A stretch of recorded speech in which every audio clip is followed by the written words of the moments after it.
Hey everybody, welcome to Red Rocks Racing Sportsbook. It's Jason, I'm Chucky. We're here for the Sports Betting Podcast Bookends, powered by STN Sports. And Jay, it was a fun week last week where in pro football, favorites and kind of the big marquee games were dominated by the home teams and the favorites. College, you saw a lot of scoring last week where totals in almost every big game went over. Not good for our side of the counter, good for you guys. What kind of stuck out last week a little bit, maybe in college football, before we dive into the schedule? Well, I'm going to scream about what I always scream about when we talk about college football, and that's the underdogs. You know, we talked about our graphics and the number of college football does, not just covering the point spread, but the number of outright money line underdogs that continue to come in college football. We were averaging about 5 a week through week 8. Week 9, we saw 9 money line dogs of $2 or more win a game. And then this past week, there were 7 money line dogs of $2 or more come in, including an 8-1 money line dog in Army, who was a 20-point underdog against Air Force. We saw. I don't think they had beaten Air Force since 2016, and you look at an undefeated Air Force team that just looked like they were far superior. They were what was it, 18-point favorite in that game? 19-point favorite. And the total in that game was extremely low, like 32. They didn't expect Army to generate any offense, yet they almost went over themselves. Yep. We saw Stanford, a 13.5-point underdog, 4-1 on the money line, win at Washington State. Indiana knocked off Wisconsin as a 9.5-point underdog. So, again, those money line underdogs are out there. Take a look, see if you can find them. It's rampant through college football as we go week to week. All right, let's jump into college this week. And, probably the marquee game of the week is, 2 top 10 teams. You've got Michigan and Penn State.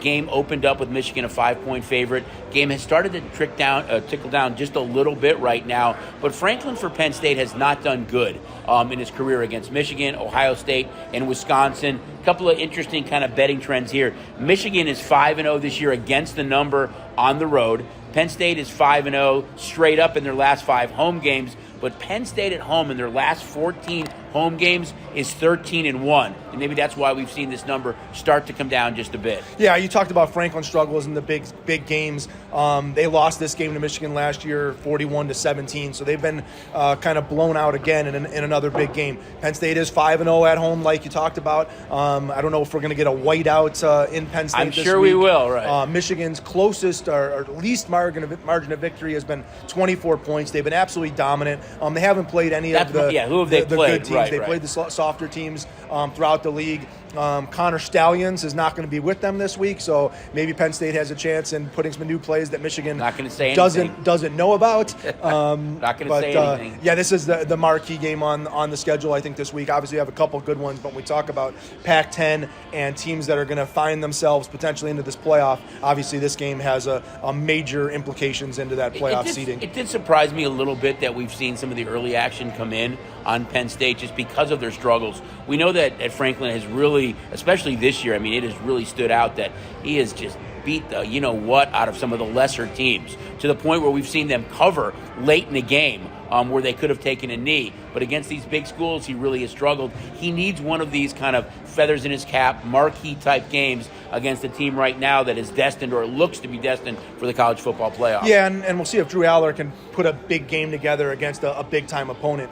He's been able to beat up on some of the, we'll call it the softer teams that they've played, but hasn't had that big-time performance. Obviously, the big loss to Ohio State. And J.J. McCarthy's been fantastic on the other side for Michigan, whether it's, again, no matter who's been put in front of them, they've been able to put up points. Blake Corum's been outstanding from a running back standpoint. And despite, no matter how good your defense is, that one little crack and the floodgates potentially open, and can Penn State react once Michigan's able to find that little crack. It'll be interesting to see how that game works out. I think that number will creep back up just a bit. Another big game on the slate, number 14 Tennessee at number 16 Mizzou. Tennessee is a very small road favorite here. One of the big factors here, I think, is that Mizzou will be without leading receiver Luther Burden. He's got 931 yards receiving, 7 touchdowns this year, a big part of their offense. Interesting kind of betting trends here. Tennessee 5-0 against the number in their last 6 games. Missouri 6-1 against the number in their last 7 games, and 5-1 straight up in their last 6 games at home. They're getting a point here. They're at home, so some of these trends kind of favored Missouri, but without Burden, I think that's a big loss for them. Yeah, and obviously a monster game to come back after playing at Georgia last week. In a game that they were really in and kind of lost late. Brady Cook played absolutely fantastic. Missouri has something going. The one thing for Missouri, they do not like playing Tennessee. Tennessee, the last 2 times they played Missouri, Tennessee won 62-24 and Tennessee 66-24. So Tennessee has found some good things against Missouri. Maybe the thing to look at here in looking at those scores is maybe looking for that high-scoring game. Although you talked about with Missouri missing the big receiver, maybe they might have to play a little bit closer to the vest. But again, very, very small favorite here in this game. Another game we're going to look at now, number 13, Utah at number 5, Washington. Washington a 9-point favorite. Total is 54. Utah got blown out at home by Oregon a few weeks ago. Washington's 9-0, playing for a spot in the college football playoff. Interesting betting trends for Utah here. Utah 4-1 straight up in their last 5 games on the road. Utah is 4-1 against the number in their last 5 games when playing at Washington on the road. So they're getting a big number here, almost 2 scores, but we saw that against Oregon, they really got blown out. This Washington team is trying to make a statement every week to be one of those teams that's in the college football playoff. They're kind of on the outside looking in right now. This could be a statement win against the top 25 team. I'll add another. You mentioned a bunch of 4-1s. I'll add another 4-1 for you. Utah's 4-1 when playing on national television, which they're going to be doing again this week. This is an offense versus a defensive game. Utah allowing a Pac-12 best 15.9, number 1 defense in the Pac-12, only allowing 282 yards total yards on offense. But they did get torched by Oregon. Yeah, the one game they got lit up was against Oregon, the 35-6 loss to Oregon. They had that bounce-back win against Arizona State last week. Washington, surprisingly, we talked about Michael Penix and everything that he does in his Heisman Trophy run here, but it was Dylan Johnson last week, 256 yards on the ground against USC. Washington, likes to fly high. They're a different scoring-type team at home, but again, how can you argue with 52 points that they put up at USC last week? But again, they're going to see a very, very different defense in Utah this week, and I think it's going to have to be a little bit more Penix through the air to his good receivers. Because Utah's going to need to play good defense Utah's to stick around here. Focus on that ground game, and Utah's going to have to play one of their best games in the season to go up to Washington and try and win this game or cover this game. Pac-12 has really been fun to watch this year, though. I mean, if you like offense, and we've seen some of the Big Ten totals in the 30s for a lot of their games, you see some of these Pac-12 totals. It is crazy compared to what you see in the Big Ten. Yeah, and the Pac-12 has been a conference that's pulled some upsets. We've seen some Stanford upsets, Arizona upsets, Arizona State upsets, and so this is a conference that does have a little bit of that magic happens for some road teams or for some underdogs. So another game that features 2 teams in the top 10. Number 10 Mississippi, number 1 Georgia. Georgia 11-point favorite.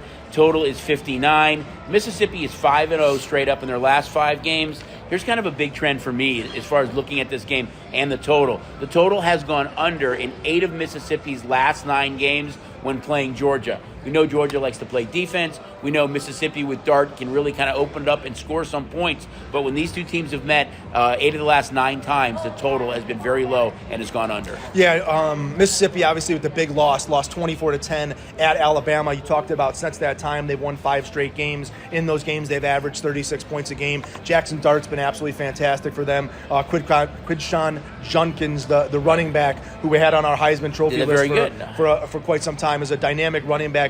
A good guy to go to. Unfortunately, the running game is normally what Alabama is going to focus on stopping, and this will be a Dart game where he has to go and kind of pass through that Georgia backfield. We saw Missouri able to throw on Georgia a little bit last week. One of the things for me with Georgia, Carson Beck has continued to get better, but I kind of looked at their last 5 games, and give me a second to go through this here, but they are Georgia looks great, Georgia looks bad. Georgia looks great. Georgia looks bad. Georgia looks great. Going back to a lot Auburn, of it's to the level of their opponent, though. Yeah, going back to 5 weeks ago, they were a 14-point favorite. They don't cover with a win at Auburn, 27-20. Then they come home. They play Kentucky. They win 51-13, and they cover 14.5 points. They go on the road to Vandy as a 32.5-point favorite and win by 17, 37-20.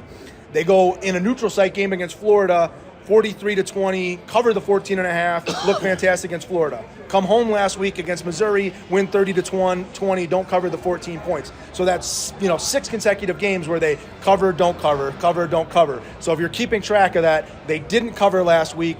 that would mean this week is their cover week with the big bounce back week to tell them, hey, we are this Georgia team. So just a little nuance there that they've rotated cover non-cover weeks for the past 6 weeks. Sometimes when you're that good and the number's so big, though, it's you play to the level of your opponent a little bit. And when you have to cover a number like 24, 30, 35, you've really dominated the game. You just don't cover. Well, if we take that into account even more, then our covers, our non-covers were against Auburn, Vandy, and Missouri. Right. And our covers were against Kentucky and Florida. And so when you're playing the bigger team, which Mississippi would count as that bigger team coming in, this is maybe where we see Georgia with a bigger effort. Right.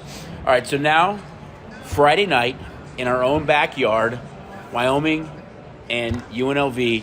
And you guys love UNLV. They're 7-2 against the number right now. I think tied with Michigan as the two best teams against the number in the country. Last week's game, the number went up 7 points. So you guys are really backing UNLV, not just from a fan side of it, but with your pocketbooks as well. They continue to dominate. We've already talked about them being bowl eligible. Here's some kind of interesting betting trends for this game as well. Wyoming 5-1 against the number in their last 6 games when playing Vegas. Wyoming is 5-1 straight up in their last 6 games when playing Vegas. Vegas 5-0 straight up in their last 5 games at home. But here's the one that have made you guys money. UNLV is 8-1 against the number in their last 9 games. So they've done really well against the number. I mean, you throw out that game against Colorado State and Michigan over the last 2 years, they have just been darlings against the point spread, and you guys have cashed often. Yeah, and I don't think you can look at anything from UNLV from earlier than this year. This is a completely different team. It's a different program. What Odom's brought down there, I think you have to throw out everything previous to this year, and they're a brand new team. On the Wyoming side of things, they've had some really good wins. They won at home against Texas Tech, and they beat Fresno State. However, they are 0-3 on the road. They have played 3 incredibly tough road games, losing at Texas, losing at Air Force, and losing at Boise. So when you talk about, now this being the 4th road game, but they're 0-3 of those in those games, and they've been kind of beat up in those games. We've already seen, though, this number has ticked up about 2.5 to 3 points industry-wide since the original opener. Well, we talk about this UNLV team is rolling, and to go last week into New Mexico and have nothing that stopped them and continue to roll up the points and build confidence. They were dominant. And now, to be perfectly honest, this team is going to be playing Friday night in an isolated game with not a lot of else going on, and this is a chance to really show the country what is happening with UNLV football and make a statement to go to a bigger bowl game, and I think that's why you're seeing that number creep up. So I guess you're saying is we're going to be Cowboy fans on Friday night? Oh, from a standpoint of the sportsbook, yeah, we're going to be looking for Wyoming to cover. I don't want to say that we're cheering against UNLV to not win the game and continue to on this incredible run that they're on, but yeah, we're definitely going to be Wyoming Cowboy fans plus the points. Before we end this college segment too, last man standing. It has dwindled down now to the lucky 6. So you guys, hats off, my compliments, phenomenal. 6 guests left in the last man standing contest. Yeah, and as soon as everybody has their picks in, we'll publish that. We'll put that list out in the books once all 6 picks are in, so everybody can see and sweat their games. It's just a matter of if we can twist John's arm, he can send it out a little bit. When the picks actually come in, if somebody holds on to their picks till late, we don't want to release anybody's selections until everybody's confirmed in. A lot of great games this week. Look for that in the books and maybe on STN Sports too. We'll have that out there for you guys. We're going to come back and jump into the pro segment. So we'll be right back, guys, on STN Sports Bookends. Guess what? It's football season, baby. And you know what that means. It's time to bet your buns off. And when it comes to sports betting, you better bet with the STN Sports app. I'm talking football, all the fights, men's and women's basketball, men's and women's soccer ball. We've got it all. And with our 14 convenient sign-up locations around town, it's no wonder they call me the Queen of Convenience. Because when I bet with STN, I feel like royalty. So what in the heck are you waiting for? Download the STN Sports app today and trust the local favorite. Hey everybody, we're back at Red Rocks Racing Sportsbook. Jason Chucky for the Sports Betting Podcast. Bookends, again, powered by STN Sports. And we're going to dive into the pros. Look at the pro schedule this week. But before we do, one of the questions that came in is who's kind of the biggest maybe surprise player in a good way or bad way, and the biggest surprise team in a good way or bad way? I'm sticking in the AFC with both. I'm sticking to the AFC with the same team, and that's the Houston Texans, and it's C.J. Stroud. When you look at Stroud as the number 2 pick, he's got 14 touchdown passes this year. Bryce Young, who went number 1, has 8. He's got 1 interception, only 1 INT. Young has 7, and 3 of those have been returned by the other team for a touchdown. So to me, it's C.J. Stroud. He's a big-bodied quarterback. He resembles, to me, Jalen Hurts a bit. He's really taken this young team, and they're 4-4 right now. They've beaten Jacksonville in Jacksonville. They host them later this month. But I think what the Texans have kind of turned around and done in a very quick year is really remarkable. And C.J. Stroud, to me, looks like a quarterback that can play. And you look at the list of guys, Jay, that have thrown for 470 yards or more in the last 5 years. And it's guys like Patrick Mahomes, Joe Burrow. He's up there with guys that light it up. And he's a rookie quarterback. Yeah, C.J. Stroud's absolutely fantastic. And last week, obviously, the big win over Tampa Bay. The comeback. 5 touchdowns, and doing it with Noah Brown and Tank Dell and Dalton Schultz to be able to put up all those yards. And while Texans have been great, and they're a 7-point underdog to Cincinnati this week, and then that story, you still have to kind of control it as much as we're bad-mouthing Bryce Young, and people are comparing the Stroud to Young, and boy, did the Carolina Panthers make a mistake. Just 2 weeks ago, the Carolina Panthers beat the Houston Texans. Correct. Heads up. So 15-13, very low-scoring game, but they did. Yep. From we come off the NFL being a week-to-week league, and what did you do for me lately? And obviously, the Texans and Stroud are getting a lot of publicity and a lot of talk over his big game last week. But this team has been inconsistent. They haven't been able to do it consistently. But you are correct. Stroud does look the part, and I think that he's going to be a successful quarterback for quite some time. When you look at that game last week, the way they came back against Tampa, there was under 40 seconds to go when Tampa scored that touchdown. So for him to come back and get them in a position, they needed a touchdown to win and get that touchdown. Really impressive the way he played that game. And not even anything with your question, but I thought Will Levis and the Titans, I think I called you or texted you right after the game last week against the Steelers, despite the fact at the end of the game throwing an interception to end that game. I thought Will Levis looked the part. He Absolutely. looks great in the pocket, looks like a strong-arm quarterback, looks like he's making good decisions, and I think is a guy that the Titans can continue to go to and is going to be a quarterback in this league for a long time. From my standpoint, I had kind of 2 of them. Number 1 was on a team on the disappointing side of things, and I want to say a disappointing player, but I think that it's an entirely disappointing team as well, and that's Josh Allen and the Buffalo Bills. As we sit here today, they find themselves out of the playoffs, a team that we expected to be at the top of the AFC and the list of the playoffs, and they've just underperformed in kind of everything. We've talked about it several times, the problems that they have on the defensive side of the football, and it's not really problems on the defensive side of football, it's a lack of healthy players. Right. They've been so banged up on the defensive side of the football, they haven't had a whole lot of success there. But Josh Allen and Stephon Diggs, they just haven't gotten things going. We see Gabe Davis get sprinkled in there occasionally. Kincaid looked great. Kincaid looks good. Again, some big fumbles or drops. They're without Dalton Knox. James Cook coming out of the backfield. They've also got Murray there, and they haven't gotten and they things just going. signed Leonard Fournette. Yep. So they weren't happy. Signing Fournette because of they weren't kind of the happy lack with of what they production. had, right. So Yep. for me at this point in time, the Bills have been a disappointment. They still haven't had their bye week, I believe. So maybe they catch a bye week and can get something going. But they're going to have to because the Dolphins leading that division and looking good despite the loss of the Chiefs this week. And then on the good side of things, and I'm not going to say that Lamar Jackson has been fantastic, but the Baltimore Ravens as a whole have been fantastic, which is even scarier to think about because if Lamar Jackson becomes more Lamar Jackson-like and the defense that they have going and kind of the things that they put together with the players on offense, the Ravens look to be a very, very scary team.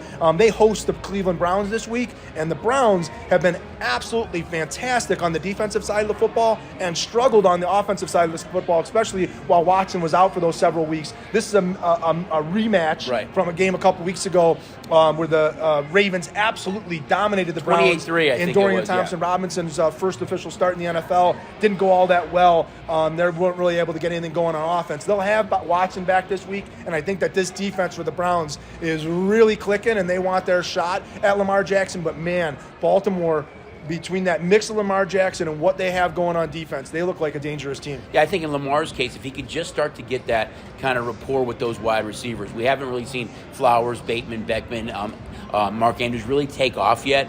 They've been very opportunistic. They've been great at home, beat up the Lions, who were in first place, beat up the Seahawks, who were in first place. So they've been really good at home, and Lamar's done enough to win. But you're right, if he becomes Lamar again, look out. That team's going to be scary. And getting back to Buffalo really quick, I think when you look at the Bills, the one big advantage for them is if they can win that division, teams have to go play in Buffalo in the playoffs. And that is a really tough place to play with the weather, and not getting there, being a wild card team. If they lose the AFC East to Miami, they'd be playing all games on the road, losing that home field advantage, which I think is a big piece for the Buffalo Bills. Before we jump into the key games this week, just recapping last week a little bit. I know we had talked about kind of the underdogs and, the parity in the league and even the unders in the total. Totals continue to hit unders at a pretty good pace last week, but you look at all the key marquee games last week. The early game from Germany, the Dolphins and Chiefs, favorite got there. The marquee game at 10 o'clock, and that was the Ravens hosting the Seahawks. The favorite got there. The marquee game at 1 o'clock, and that was the Cowboys going to Philadelphia. Favorite got there. The Raiders, who were the favorite in their game, a small favorite against the Giants, they got there. In the two primetime games, you had both favorites win, the Chargers and Bengals on primetime as well. So really a week last week that you guys did well with the favorites kind of dominating, and especially the big games on the board. Yeah, none of the big underdogs, no big underdog money line winner in the NFL last week. The one cover was the Bears, which, thank God, I mean, from our side of the counter, kind of saved the morning a little bit. An outright win would have been better, but really big favorites dominated the slate last week. It was a good win for the players last week. It was.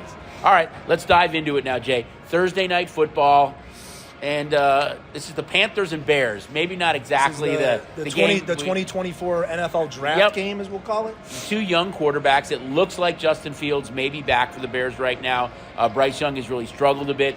Panthers have a lot of injuries in this game. Number has started to creep up a bit. Bears were a little over a field goal favorite. It's gone up to 4 right now. I think as teams with their bye weeks are starting to catch up a bit now, the Bears really should be incentivized to win this game, because I believe a win with the Panthers losing, it puts the Panthers back in the number 1 draft spot, and that is owned by the Chicago Bears. So here's a couple of interesting trends here to look at. The total has gone over in 5 of Carolina's last 7 games on the road. Carolina is 5-2 against the number in their last 6 games when playing at Soldier Field. Chicago is 5-1 in their last 6 games when playing Carolina. The Bears are 5-1 in their last 6 games when playing Carolina at home. So kind of betting trends for both sides here. Carolina's had success against the Bears in Soldier Field. The Bears have had some success straight up when they play Carolina. Yeah, and you talked about what a big game this is for the Bears, obviously, with the Bears owning Carolina's first-round draft pick. So if the Bears can win this game, they keep Carolina in that kind of number 1 selection spot. You don't care about your own pick now. Gives the Bears a lot of maneuverability. You talked about the big thing here is the injury list for the Carolina Panthers, the number of guys that they have banged up. And when you're going into a Thursday night ball game and you're having to play that early in the week, health is obviously a huge importance. And the last time we saw the Chicago Bears really play a good game was on Thursday night when they went into Washington and absolutely had their best game of the year on that Thursday night. So maybe the Chicago Bears love Thursday night, and that's why we're seeing that number tick up a little bit. Let's hope so. Again, as we both kind of talked about, it's so big for them to get the number 1 pick. Even if they decide to stay with Fields, it gives them so much leverage and maneuverability in the draft, because somebody is going to give up a bounty to move up for Caleb Williams.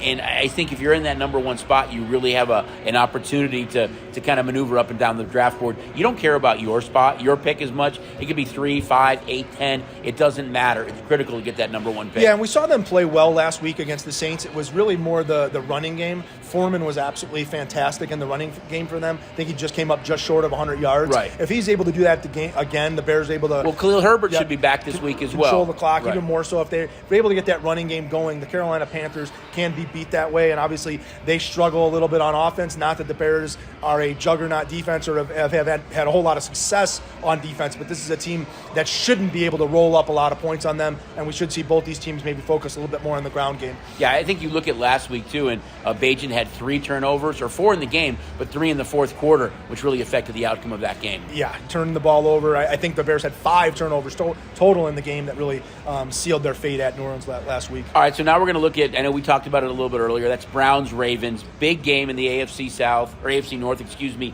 Every team in the North is above 500.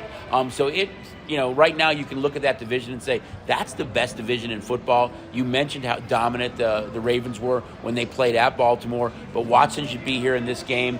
They're about a 6-point favorite now. We've seen a little bit of sharp play on the Browns getting points in this one. Are the Ravens the best team in the AFC? Maybe you can make a case that they are right now. A couple of interesting betting trends. Total has gone under in 4 of Cleveland's last 5 games when playing at Baltimore. The total has gone under in 10 of Baltimore's last 11 games when playing at home. So we talked about the Browns' defense, how dominant they've been, how opportunistic the Ravens' defense has been. This looks like a game that is going to be a typical AFC North game. Close, low scoring, and whoever has that big turnover wins the game. Yeah, and I'm going to go back to the first time these two teams played and just re-emphasize it again that was the game that Watson kind of midweek, late in the week, said that he wasn't playing. Dorian Thompson-Robinson was shoved into the starting role, really gave the Browns... Actually on Sunday morning no chance to win in that game. They didn't move the football, and I think that the Browns come into this game against the Ravens with a monster chip on their shoulder. This defense has been playing absolutely fantastic. One of the things that Baltimore has been able to consistently do is rush the football, kind of run over teams. They haven't had the monster success in the passing game to the wide receivers. You can sprinkle in Mark Andrews occasionally there, but we talked about Lamar Jackson's ability to have success, and a lot of that's been on the ground. Cleveland is going to stop that ground game. This defense is arguably the top defense in the National Football League. They're going to focus on that ground game, force Lamar Jackson to beat them with the passing game, not with his legs, with the passing game, possibly get a hold of him. Lamar Jackson does have that kind of, sometimes he gets that fumbleitis where he can lose a ball as he carries it kind of one-handed and the way that he runs. But they, obviously you talked about at home, destroyed Detroit at home when kind of the Detroit Lions were being talked about. Seattle takes over the number 1 seed in the NFC West, goes to Baltimore and gets absolutely destroyed.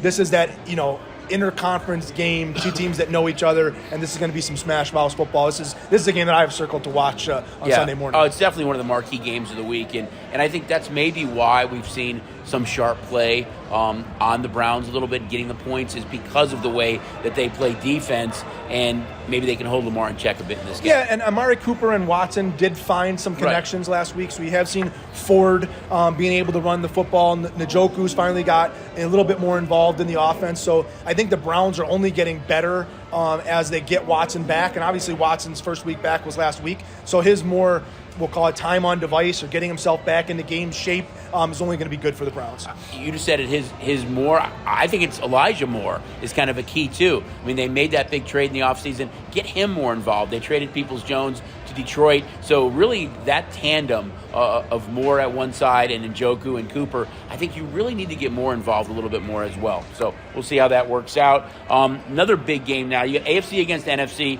49ers have lost 3 in a row, come off their bye week. If you had asked me a month ago who the best team in football was, it was the San Francisco 49ers. They were talking about Purdy as an MVP, as the next Joe Montana. He's throwing more deep balls than anybody in the league. Jacksonville very quietly is 6-2 and in first place in the AFC South. But I think the bye probably couldn't have come at a better time for San Francisco, because you lose 3 games in a row, and it's the way they lost.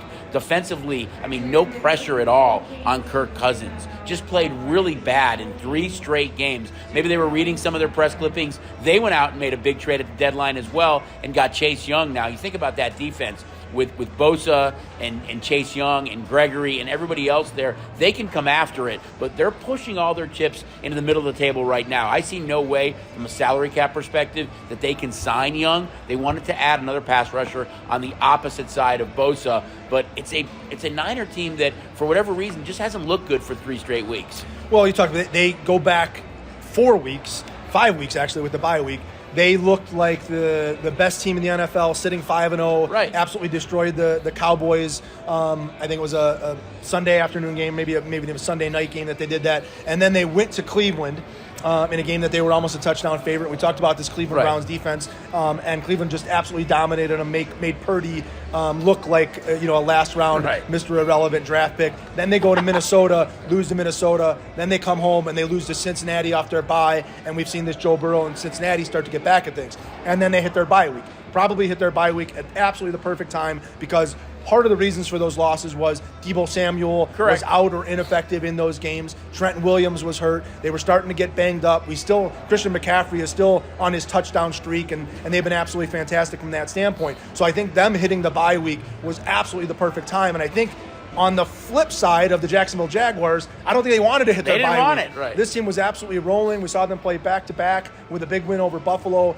in England. Again, they've been beating up on the teams that they have to beat up on. They had a 17-9 loss to the Chiefs earlier this year. They haven't been the Jacksonville Jaguars of having to go outscore their opponents and have it Trevor Lawrence throwing the football all over the place. This has really been a Travis Etienne run ground game and sprinkling Lawrence to Ridley or Christian Kirk. When you look at the AFC, though, when you look at the Chiefs, the Ravens, and the Jags now, that's kind of the ingredient for all three of those teams. Sure. Even the Chiefs aren't going out and trying to outscore you. I mean, of course, you have to outscore the opponent to win, but it's not them putting 40 points on the board every week. They're all playing really good defense. Yeah, and I think this comes down to kind of a big play. I don't think this is a move the ball up and down the field on either of these two teams. I think that these are playoff caliber defenses. We talk about the Niners defense in the top three or top defense in the league if we don't mention the Browns. But I think this is more of a defensive game. We'll see if Jacksonville can find a way to control the Ayuk and the McCaffrey, maybe stop McCaffrey in his touchdown streak.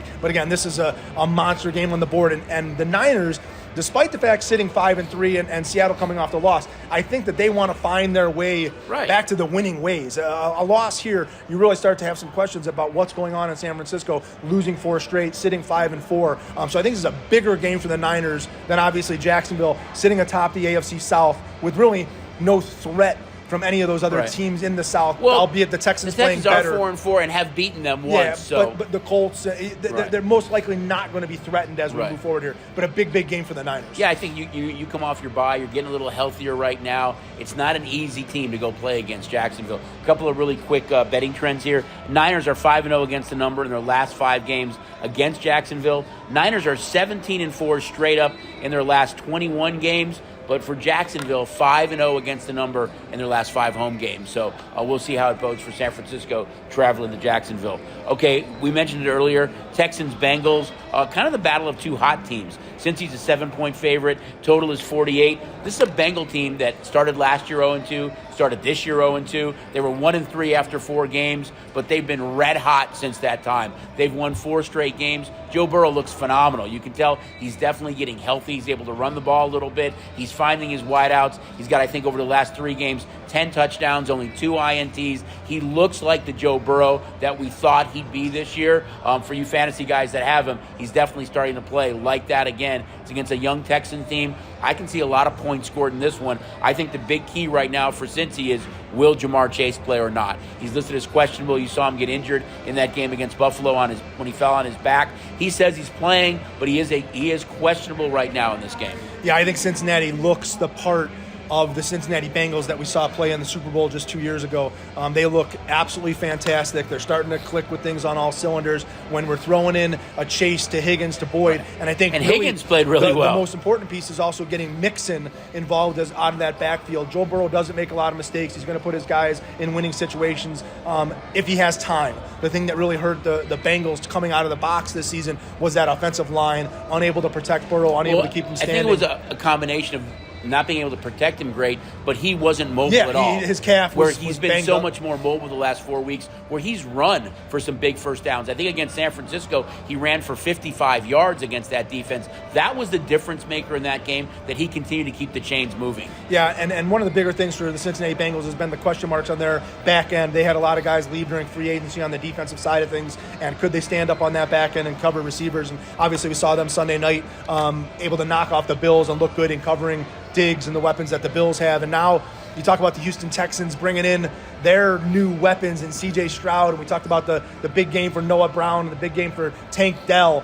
But we're just 2 weeks removed from the Houston Texans struggling to go beat the Carolina Panthers. So the Texans haven't been consistent. We'll see if they're going to get a touchdown here in a very tough place to play. And we talked about Cincinnati with that slow start, looking to roll up the wins and get themselves back to the top of the division. I think it's kind of a good game for both these two teams. Anxious to see kind of C.J. Stroud match up against Joe Burrow in this one. Here's a couple of betting trends just real quick. Houston 5-0 against the number in their last 5 games, when playing on the road against Cincinnati. Total has gone under in 5 of Houston's last 6 games, also when playing under Cincinnati. So getting points here, it looks like, the points might have some value.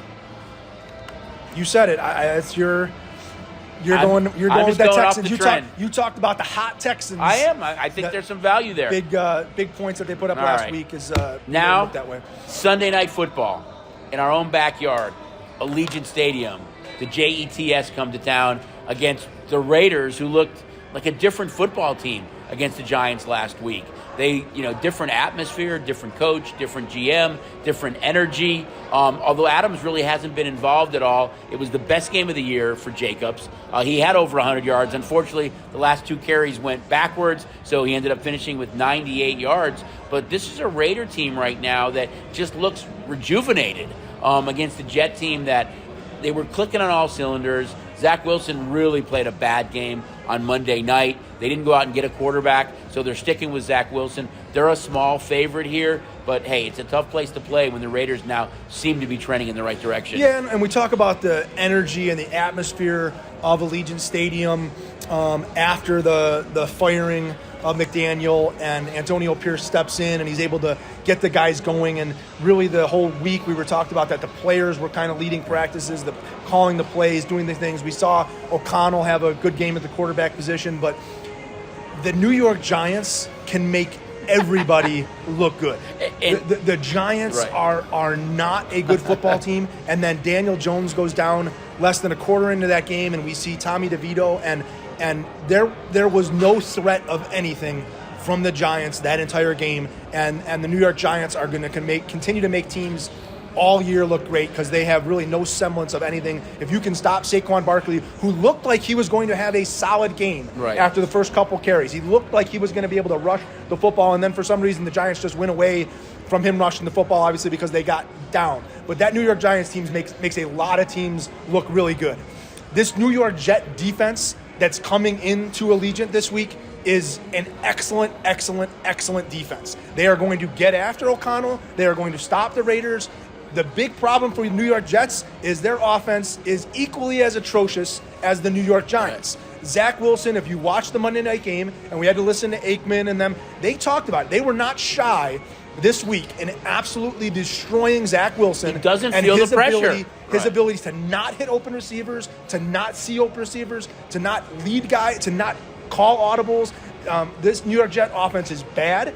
That isn't particularly a super solid LA Charger defense, and they looked outstanding against that Jet offense. So Max Crosby's got to be drooling this week to see this Zach Wilson team come in, but I caution you on overthinking that the Raiders are this super great team, because the Giants are a team that everyone should beat, and I'm worried that the offense is not going to be able to get things going against this Jet defense, but I'm also worried that the Jet offense is no threat, and maybe this is a game that can lead to an under. And I keep telling myself, sooner or later this Jet offense is going to get things going. When you have a running back like Breece Hall, when you have a wide receiver like Garrett Wilson, there's aspects that are there that you think that they're going to be able to move the football, but when the quarterback just isn't getting it done, they're not getting it done, and that's why I think you see the low total here and the Raiders being favored. Yeah, when you look at the last week's game against the Giants and everything that Jay just talked about, you guys backed the Raiders big time.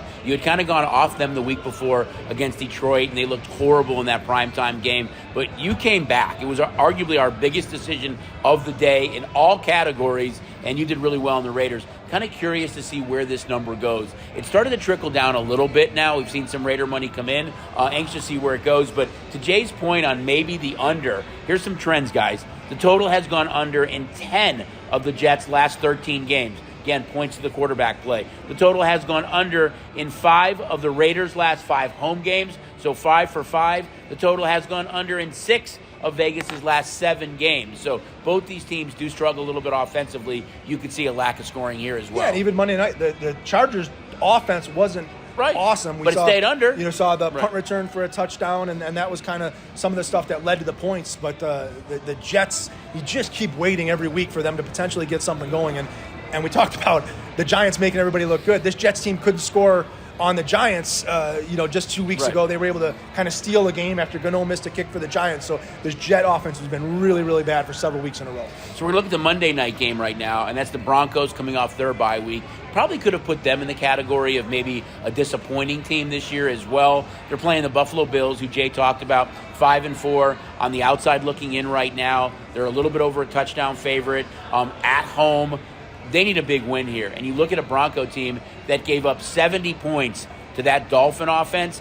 Maybe this is a defense that Josh Allen and Diggs and Kincaid and Cook and these guys can get untracked against, because they need a big win here, and this is a defense they can score on. Yeah, and Denver's big problem on the defensive side of the thing has been the pass rush. They haven't been able to generate much of a pass rush. They did pull the big win before their bye week against Kansas City in a game that supposedly Patrick Mahomes was a little bit under the weather. It was a little bit cold in Denver. But there's still this Bronco problem has not been able to get in the pass rush, and that's normally where you can create that issue for Josh Allen to put him on the scramble, maybe throw some bad interceptions. But we talked about it for at length, the struggles of this Buffalo Bills team. They're over a touchdown favorite in this game. They have had those big bounce-back games where they look bad. They're able to come back and beat somebody, in particular the week where they hosted the Dolphins and were able to put a beating on the Dolphins. So maybe as a Bills fan, that's what you're looking at, in that they can play big off of the loss. Denver is coming off the bye week, so 2 weeks to prepare for this game. Maybe Denver with Sean McVay can look and find some of those holes that the Bills have with the 2 weeks. Peyton, to look at what the Bills are not doing correctly and allow Peyton to go in and look and find some of those holes. Maybe Russell Wilson can exploit them. It really is, I think, a monster game for the Bills, because when you look at their second half schedule, Jay, they have the toughest schedule in the league during the second half, including a game at Miami. So this is a game at home. They're only 5-4 right now. Did not play well against Cincinnati. I think Buffalo really needs. And getting back to kind of what we talked about as far as points go, some interesting betting trends. The total has gone over in 6 of Denver's last 8 games when playing on the road against Buffalo. The total has gone over in 4 of Denver's last 5 games on the road. Buffalo is 5-0 against the number in their last 5 games when playing Denver, and 6-1 against the number in their last 7 games when playing Denver at home. So just looking at those trends, Buffalo and over seems to be the way to go. Yeah, I expect to see a lot of over money unless we see some weather. And again, I say it every week as we start to hit this late November and early December. We're always sitting here in Las Vegas with our beautiful weather, although we've been a lot of wind the last several days. But check the weather forecast, know what's going on from precipitation, a snow, and a wind, especially in those East Coast ball games. I also want to touch on, so we touched on the college last man standing in our college segment. In the pro last man standing, 24 left. It continues to dwindle down, so congratulations. Great job. As Jay mentioned with the college, once we get to probably like 10 or less, we'll start posting those picks as well. Also, college hoops started, so you've got pro basketball, college hoops, hockey going on, college football, the NFL, all this stuff going on right now. We know it's getting closer and closer to the holidays. What a great time to get STN Sports. It really does bring the sportsbook to you. Yeah, and a game we didn't mention because it's not particularly a fantastic game, but the Colts do travel to the Patriots, but they're not traveling to New England, they're traveling to Germany, and so we've got another 6:30 in the morning game. Just another reason to get that app so that you don't have to get out of bed super early in the morning. You can just roll out of bed and play on the app, play the in-game throughout that morning game. It's still a chance to pick winners and the last of our early morning games this year. And don't forget the Knights, of course, with hockey going on right now. They finally did lose a game in regulation. It was good for us. It was on Sunday when all the favorites dominated, so we really needed them. But don't forget all the Knights games coming up as well, guys. Again, really good time to get STN Sports, up to a $100 bonus going on. It really does bring the sportsbook to you. So for Jay, I'm Chucky. We're here at Red Rocks Racing Sportsbook. This is the Sports Betting Podcast Bookends, powered by STN Sports. We'll see you guys next week.